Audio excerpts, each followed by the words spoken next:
Kisah penuh hikmah. Inilah kisah Nabi Ibrahim dan anaknya, yaitu Ismail, di mana kisah ini diabadikan dalam Al-Quran dan Al-Hadis tentang kesabaran Nabi Ibrahim, sehingga Allah menyebut beliau Khalilullah, yaitu kekasih Allah.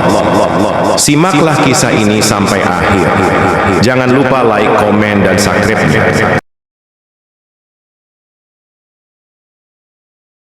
Di wilayah Babilonia, sekarang Irak, pada masa kekuasaan Raja Namrud yang zalim dan menyembah berhala. Ayahnya sendiri, Azar, adalah pembuat patung berhala. Sejak kecil, Ibrahim tidak percaya pada berhala. Ia merenung tentang alam semesta dan yakin bahwa hanya ada satu Tuhan yang menciptakan langit dan bumi, Allah Subhanahu wa Ta'ala. Ia pernah menghancurkan berhala-berhala di kuil dan menyisakan satu berhala besar, lalu menggantungkan kapak padanya. Saat ditanya siapa pelakunya, Ibrahim berkata, "Tanyakan saja pada berhala besar itu." Tentu saja mereka sadar bahwa berhala tidak bisa berbicara. Karena dianggap menghina agama mereka, Raja Namrud memerintahkan Ibrahim dibakar hidup-hidup. Namun Allah memerintahkan api untuk menjadi dingin dan tidak membakar Ibrahim. Ini adalah mukjizat besar dari Allah. Nabi Ibrahim alaihi salam adalah seorang kekasih Allah, Khalilullah, yang hidup dalam ketaatan total kepadanya. Setelah puluhan tahun menanti keturunan, Allah mengaruniakan seorang anak dari istrinya Hajar, yaitu Ismail. Anak ini sangat dicintainya. Namun, ketika Ismail tumbuh menjadi anak yang kuat dan mulai membantu ayahnya, datanglah ujian berat dari Allah. Maka tatkala anak itu sampai pada umur sanggup berusaha bersama-sama Ibrahim, Ibrahim berkata, "Wahai anakku, sesungguhnya aku melihat dalam mimpi bahwa aku menyembelihmu. Maka pikirkanlah apa pendapatmu."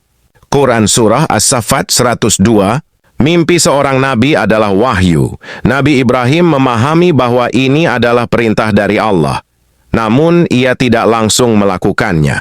Ia memilih berbicara terlebih dahulu kepada putranya, sebuah pelajaran tentang bagaimana menyampaikan perintah berat dengan kasih sayang. Tanpa ragu, Ismail menjawab dengan penuh keimanan, "Wahai ayahku, kerjakanlah apa yang diperintahkan kepadamu. Insya Allah engkau akan mendapatiku termasuk orang-orang yang sabar." Quran Surah As-Saffat 102. Betapa agungnya jawaban ini. Seorang anak yang siap menyerahkan nyawanya karena taat kepada Allah dan bakti kepada ayahnya. Ini bukan sekadar kisah keluarga. Ini adalah potret keimanan yang tak tergoyahkan saat-saat menegangkan. Kemudian keduanya menuju tempat penyembelihan. Dalam riwayat disebutkan bahwa Nabi Ibrahim menutup mata ketika menghunus pisau agar tidak melihat wajah putranya. Saat pisau hendak menyentuh leher Ismail, sebuah keajaiban terjadi. Dan kami tebus anak itu dengan seekor sembelihan yang besar. Quran Surah As-Saffat 107. Allah mengganti Ismail dengan seekor kambing dari surga. Ismail selamat. Ujian itu pun selesai.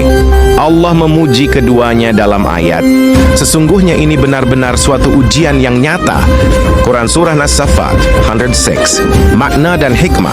Kisah ini bukan hanya tentang ketaatan Nabi Ibrahim atau kepasrahan Ismail, tapi tentang pengorbanan hati, penyerahan diri, dan ketaatan total kepada perintah Allah.